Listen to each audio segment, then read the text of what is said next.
Bienvenue, chers téléspectateurs, à cette actualité. Voici d'abord les principaux titres.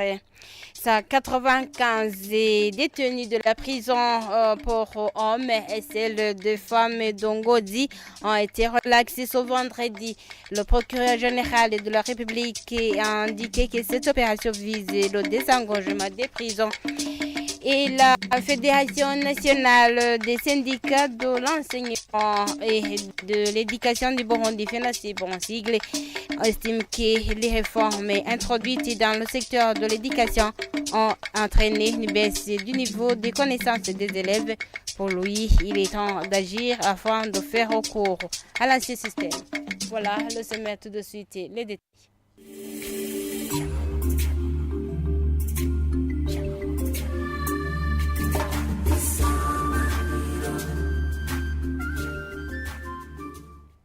Commençons ce journal par la page éducation, plutôt justice.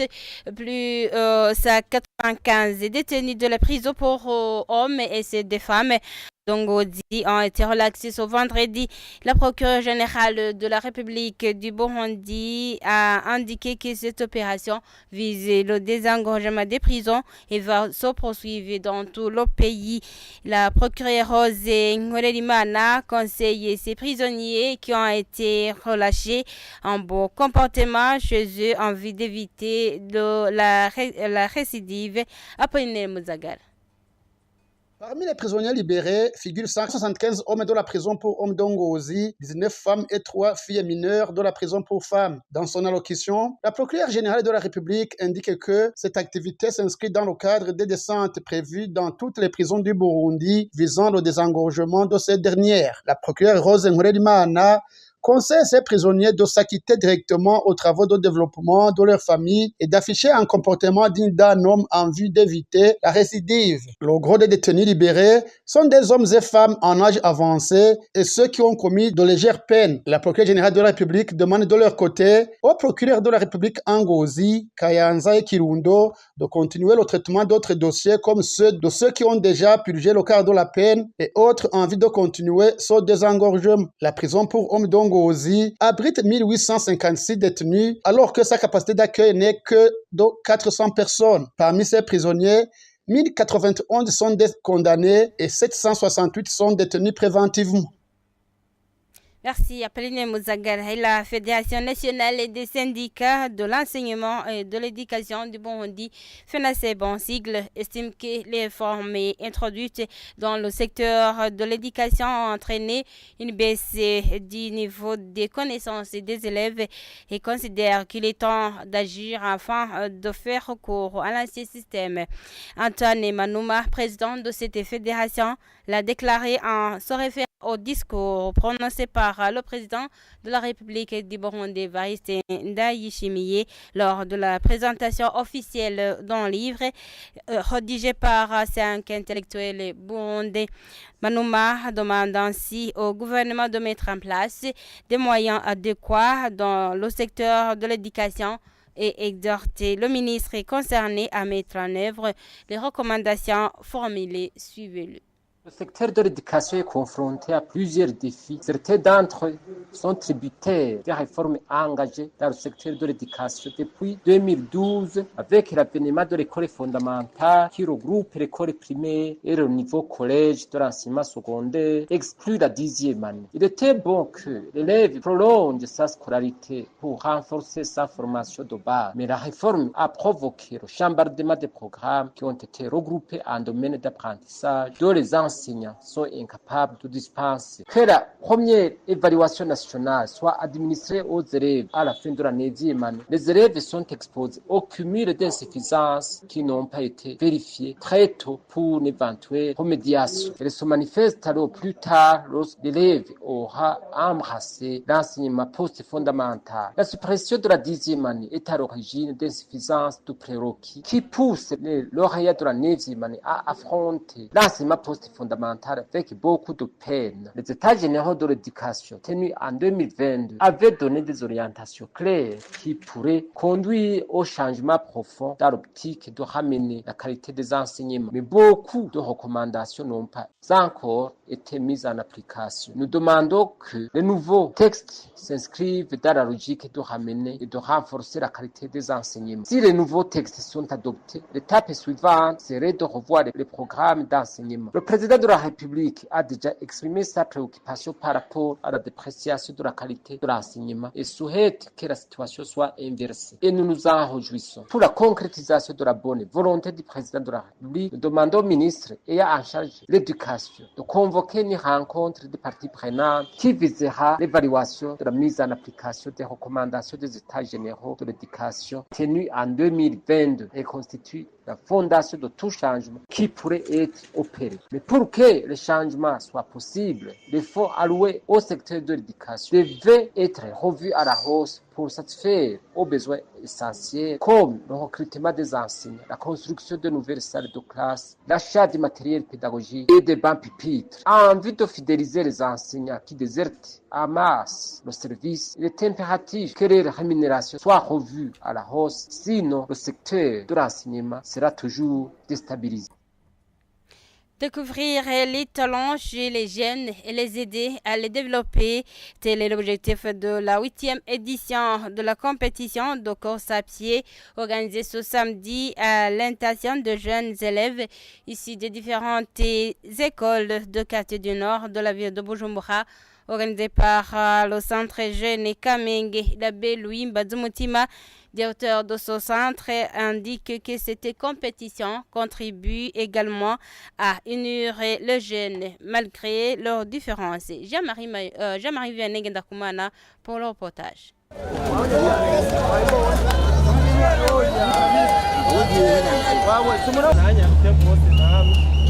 Cette compétition de course à pied a été organisée ce samedi à l'intention des jeunes venus de 87 écoles se trouvant dans le quartier nord de la ville de Bujumbura. Chez les garçons, la course s'est disputée sur une distance de 10 km et la première place a été remportée par Régis Nyomugavi, un jeune de 15 ans qui étudie à l'ETS Kamenge. Il a déclaré que les entraînements qu'il effectue au du club les abats où il s'entraîne habituellement, c'est ce qui lui a permis de décrocher cette première place. Du côté des filles, elles ont parcouru une distance de 4 km et la première place a été remportée par Sonia Akizimana, une jeune fille de 16 ans qui étudie au lycée municipal Bouterere. Elle a indiqué qu'il s'agit de la toute première fois qu'elle remporte une première place dans toutes les compétitions auxquelles elle a déjà participé. Cette victoire, selon elle, lui a donné le rêve de devenir une grande athlète dans l'avenir. L'abbé Louis Mbazumutima, directeur du centre jeune Kamenge, qui a organisé cette compétition, a précisé qu'il a été organisé dans le but de détecter les talents des jeunes dans le domaine de la course à pied. La motivation qui nous a poussé à organiser ces activités, c'est pour aider les jeunes d'abord à détecter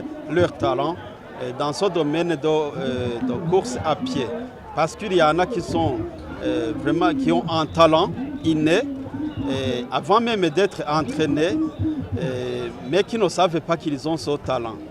Donc cette compétition a pour cet objectif d'aider les jeunes à détecter leurs talents, mais aussi cette compétition a pour objectif d'aider ces jeunes à prévoir leur avenir. Quand ils vont découvrir leurs talents, ils pourront aller plus loin.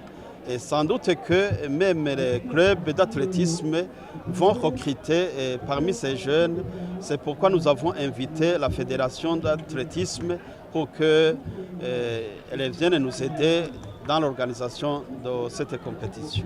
L'abbé Louis Mbazumutima lance un appel vibrant aux entraîneurs et parents afin qu'ils continuent à soutenir les jeunes pour qu'ils puissent atteindre de bons résultats dans les compétitions de course. D'abord, nous sommes contents de voir qu'il y a eu une participation massive des jeunes. Nous remercions beaucoup les éducateurs des écoles qui ont pris la chose en main. Et nous remercions aussi les parents qui ont envoyé leurs enfants pour cette compétition. Et nous les encourageons à aller de l'avant et à continuer à encourager leurs enfants à participer à d'autres compétitions pour qu'ils puissent savoir les talents qu'ils ont, peut-être qu'ils n'ont pas eu le temps ou l'occasion de détecter. Cette 8e édition de la compétition de la course à pied organisée par le Centre Jeune Kamenge a été organisée sous le thème « La jeunesse consciente pour la consolidation de la paix et le développement inclusif ».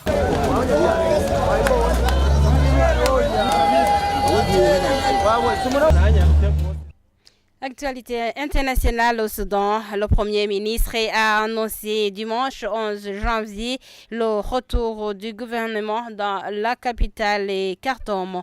En effet, des informations tirées sur France 24 indiquent qu'ils avaient été chassés en 2023 par la guerre et avaient été transférés à Port-Soudan dans l'est du pays. Images et commentaires.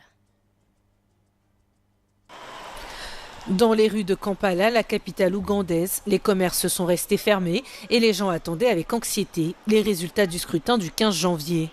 Selon les premières annonces, Yoweri Museveni, le président sortant, arriverait en tête avec plus de 70% des voix, contre 19% pour son principal adversaire, le leader de l'opposition Bobi Wine. Avant même le début du vote, ce dernier avait indiqué vouloir être très attentif au déroulé du scrutin, craignant des tentatives de corruption de la part du pouvoir. La situation est très calme. Nous n'avons pas encore repris notre travail normalement, car comme vous pouvez le voir, les magasins ici sont fermés. Pour nous qui travaillons dans le secteur des transports, nous n'avons pas de clients.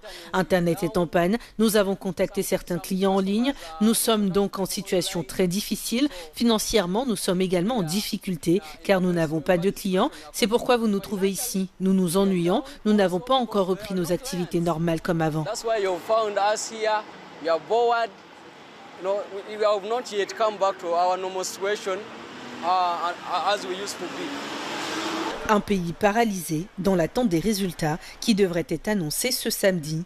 Le principal candidat de l'opposition, Bobi Wine, a basé sa campagne sur sa volonté de mettre fin au règne de 4 décennies de Museveni.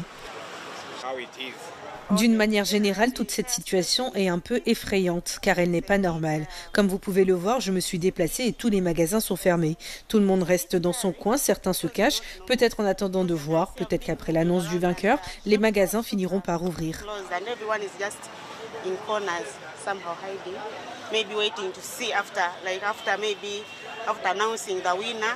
Âgé de 81 ans, Museveni est le 3e dirigeant africain ayant exercé le plus longtemps et il cherche aujourd'hui à prolonger son règne. Pour cela, il s'appuie sur l'influence de l'armée dirigée par son fils. Nous nous excusons pour cet élément. C'était après l'annonce des résultats provisoires des élections présidentielles législatives qui donnent pour vainqueur Yoweri Kaguta Museveni. Des manifestations ont été éclatées à Kampala, en Ouganda. Le journal Africa News apporte que l'opposant Bobi Wine dénonce l'arrestation de ses partisans. Et voilà, c'est ainsi que nous mettons un point final à cette édition. Merci de l'avoir suivi. Au revoir.